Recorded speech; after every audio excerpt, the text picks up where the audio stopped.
Assalamualaikum warahmatullahi wabarakatuh. Bertemu lagi dengan saya Lela Zulkaidah di pembelajaran matematika. Kali ini kita masih membahas modul 2, pembelajaran 3.1 yang akan kita bahas masih tentang perbandingan, tapi perbandingan yang akan kita bahas sekarang itu adalah perbandingan yang terkait dengan kecepatan.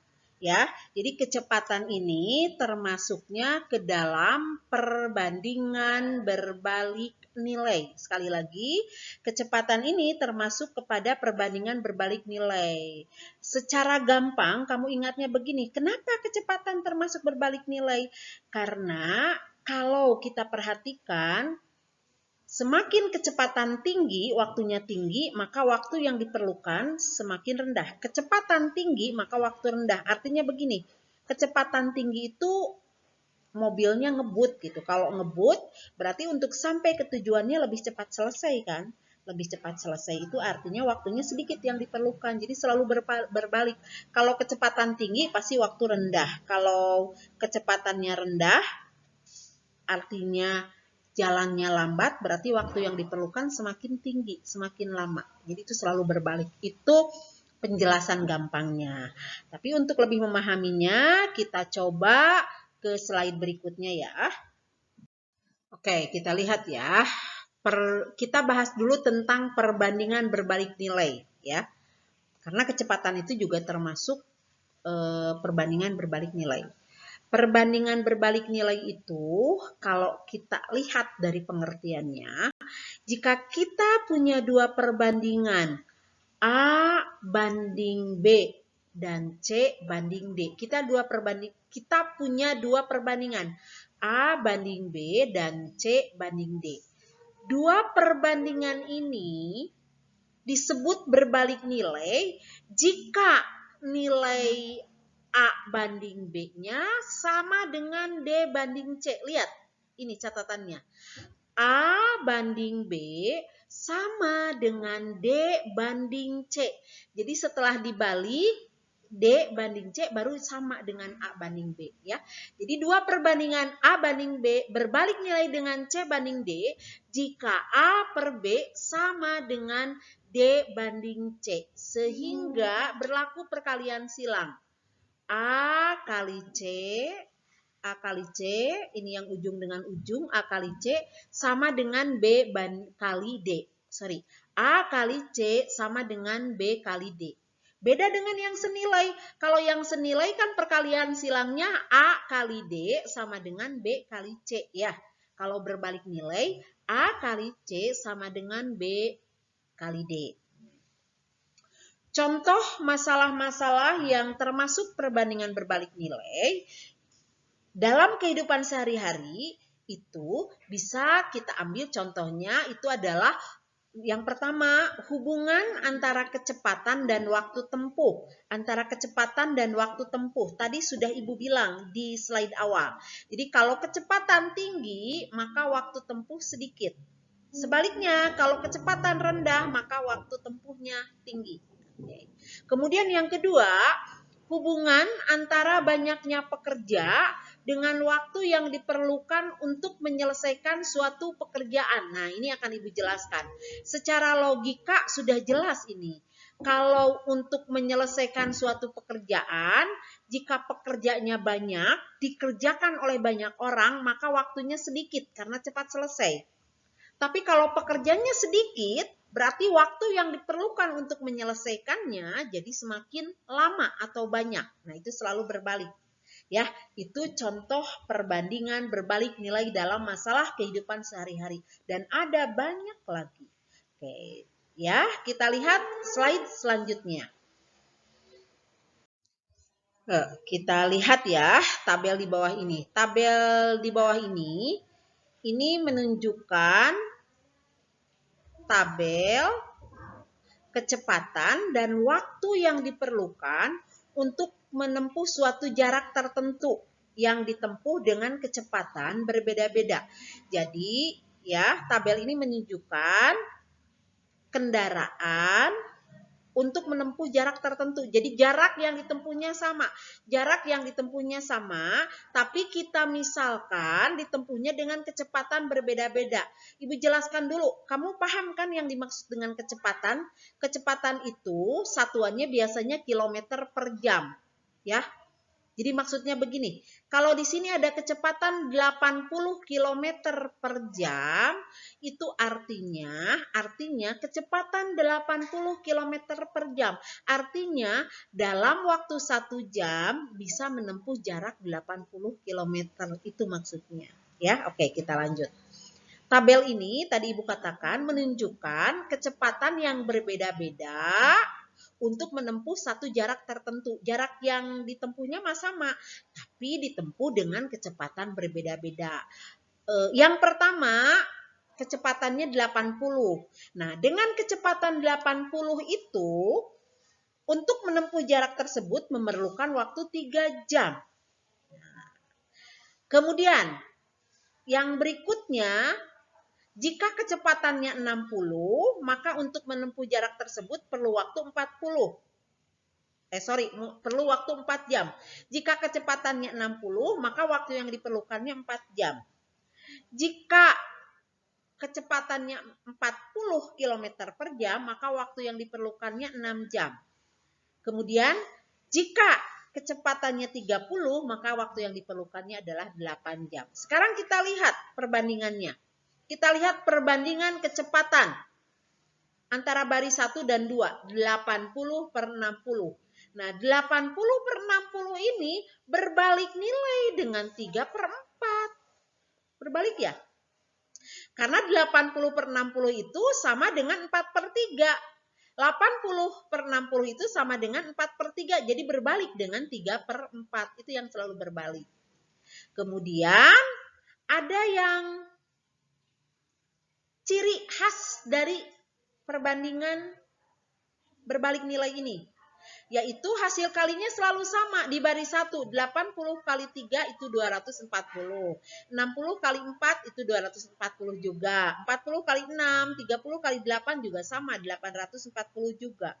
840, 240. Jadi pada tabel berbalik nilai hasil kalinya selalu sama. Beda dengan yang senilai. Kalau yang senilai yang selalu sama itu hasil baginya. Ya, oke, catat itu ya. Jadi ini kecepatannya 80, waktunya 3 jam. Kalau kecepatannya 60, waktunya 4 jam. Ini perbandingannya selalu berbalik nilai. 80 per 60 berbalik nilai dengan 3 per 4. Kalau 60 per 40 berarti berbalik nilai dengan 4 per 6. Begitu seterusnya. Nih, kita lihat di slide berikutnya ya. Nah, kita perhatikan. Dari tabel di atas tadi sudah Ibu jelaskan. Dari tabel di atas tadi, didapatlah perbandingan. Coba kita ambil satu contoh perbandingan kecepatan pada baris ke-1 dan ke-2. Perhatikan di tabelnya. Perbandingan kecepatan baris ke-1 dan ke-2 itu adalah 80 banding 60. Kemudian kita perhatikan juga perbandingan waktu pada baris ke-1 dan ke-2. Itu sama dengan 3 banding 4. Nah, ternyata 80 banding 60 itu berbalik nilai dengan 3 banding 4. Sekali lagi, 80 banding 60 itu berbalik nilai dengan 3 banding 4. Ya, karena 80 per 60 itu kan sama dengan 4 per 3. Kalau kita sederhanakan masing-masing dibagi 20, 80 dibagi 20, 4. 60 dibagi 20, 3. Jadi 80 banding 60 itu sama dengan 4 per 3. 4 per 3 ini berbalik nilai dengan 3 per 4. Betul kan ya? Nah, karena berbalik nilai, maka A per B sama dengan D per C. Jadi A per B sama dengan D per C. Sehingga hasil kalinya 8 kali 3 sama dengan 60 kali 4. Betul ya? Oke. Nah, kita lihat contoh soalnya. Kita lihat contoh soalnya ya. Kita lihat contoh soalnya. Contoh yang pertama. Jarak dari kota A ke kota B bisa ditempuh dengan kecepatan 60 km per jam dalam waktu 6 jam. Kecepatannya 60, waktunya 6 jam. Jika jarak tersebut ditempuh dengan kecepatan 90 km per jam, berapa jam waktu yang diperlukan untuk menempuh jarak tersebut? Oke, kita lihat jawabannya di slide berikutnya ya. Lihat, cara menjawabnya ini ada dua cara. Cara yang pertama bisa dengan menggunakan perhitungan perbandingan berbalik nilai. Kita tulis dulu perbandingannya. Ya, kalau menulis perbandingan kecepatan dengan kecepatan, waktu dengan waktu. Tadi kecepatan yang diketahui dalam soal adalah yang kalau 60 dengan 90 ya. Oke, berarti 60 per 90 karena kita membandingkan kecepatan dengan kecepatan. Ini 60 berarti kecepatan dan yang diketahui. 60 banding 90 itu berbalik nilai dengan 6 banding N. Awas jangan salah. Ini yang ditulis 6 duluan karena itu yang ditulis kecepatannya 60 duluan. 60 itu kan tadi 6 jam, berarti 60 dengan 6, nanti 90 dengan N yang belum diketahui waktunya. Kalau 90 km per jam, kecepatannya berapa waktunya? Makanya ini ditulis N. Ya, oke. Sekali lagi, berarti kecepatannya 60 banding 90, berbalik nilai dengan 6 banding N. Karena berbalik nilai, maka 60 banding 90 itu sama dengan N banding 6. Dibalik dulu nih, dibalik dulu karena berbalik nilai. 60 banding 90 sama dengan N banding 6. Sehingga berlakulah 60 kali 6 sama dengan 90 kali N. 90 kali N itu adalah 90 N. 90 N-nya sama dengan 60 kali 6. 60 kali 6 itu 360. Kalau 90 N-nya sama dengan 360, maka N-nya 360 dibagi 90. Didapat 4. Jadi waktu yang diperlukannya adalah 4 jam. Itu cara pertama. Cara keduanya dengan perhitungan perkalian. Ini mah gampang. Cari aja dulu jarak antar dua kotak tersebut, dicari dulu jarak dari antar dua kotak tersebut. Dari mana kita bisa mengetahui jarak? Pakai rumus jarak. Bahwa jarak itu biasanya dilambangkan dengan S, kecepatan dengan V, dan waktu dengan T. Hubungan antara S, V, dan T itu adalah bahwa jarak itu sama dengan kecepatan dikali waktu. Ya, jarak itu S itu sama dengan V kali T. Kita masukkan, kalau tadi kecepatannya 60, waktunya 6 jam. Berarti jaraknya sama dengan 60 kali 6, 360. Nah, kalau sudah didapat jaraknya 360, yang ditanyakan berapa waktunya jika jarak tersebut ditempuh dengan kecepatan 90. Berapa waktunya jika kecepatan yang 360 ini ditempuh dengan kecepatan 90? Berarti kita pakai rumus. Kalau S sama dengan V kali T, T-nya berarti S dibagi V. Tadi S-nya 360. V-nya 90. Berarti kita cari hasil baginya. 360 dibagi 90 ya sama dengan 4. Jadi waktu yang diperlukannya adalah 4 jam. Oke, paham ya? Kalau nggak paham diulang-ulang lagi videonya. Ya, berikutnya. Oke, ini contoh yang kedua ya. Contoh yang kedua. Proyek pembangunan sebuah gedung dapat diselesaikan oleh 15 orang pekerja dalam waktu 40 hari. Jika proyek tersebut ingin selesai dalam waktu 30 hari, berapa orang pekerja yang harus ditambahkan? Oke, logikanya kalau 15 orang pekerja itu bisa selesai 40 hari. Kalau ingin selesai 30 hari, lebih cepat ingin selesai berarti pekerjanya harus ditambah ya. Nah, berapa orang pekerja yang harus ditambahkan? Kita lihat jawabnya ya. Kita buat dulu perbandingannya. Kalau perbandingan hari harus dengan hari lagi. 40 banding 30 hari berbalik nilai dengan 15 banding N. Karena 40 itu tadi kalau 40 dengan 15 ya.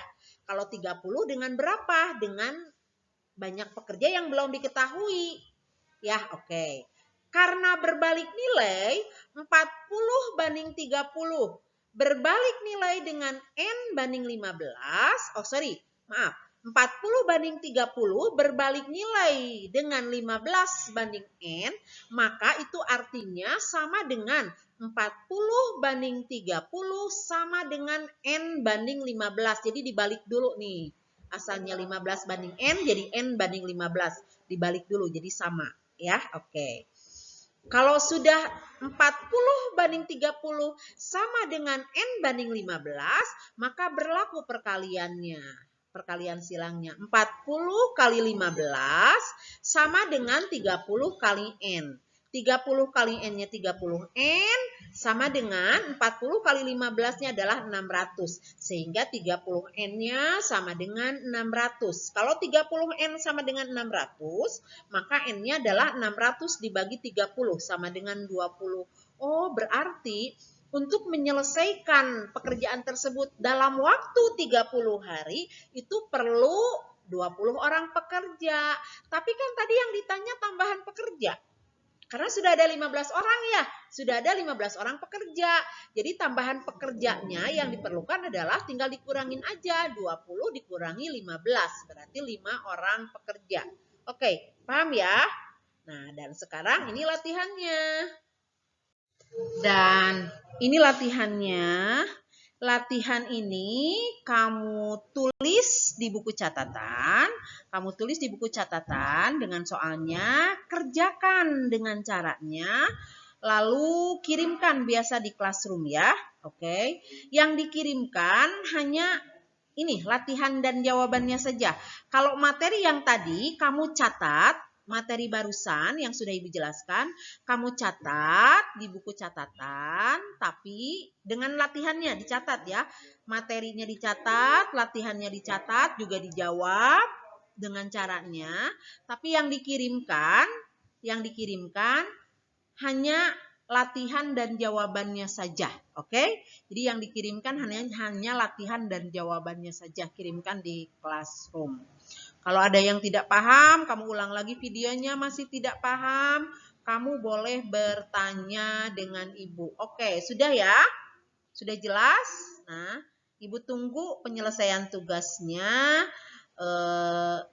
Terima kasih untuk pembelajaran hari ini. Semoga kalian paham. Dan di akhir kata, Ibu ucapkan Alhamdulillahirobbil alamin. Wassalamualaikum warahmatullahi wabarakatuh.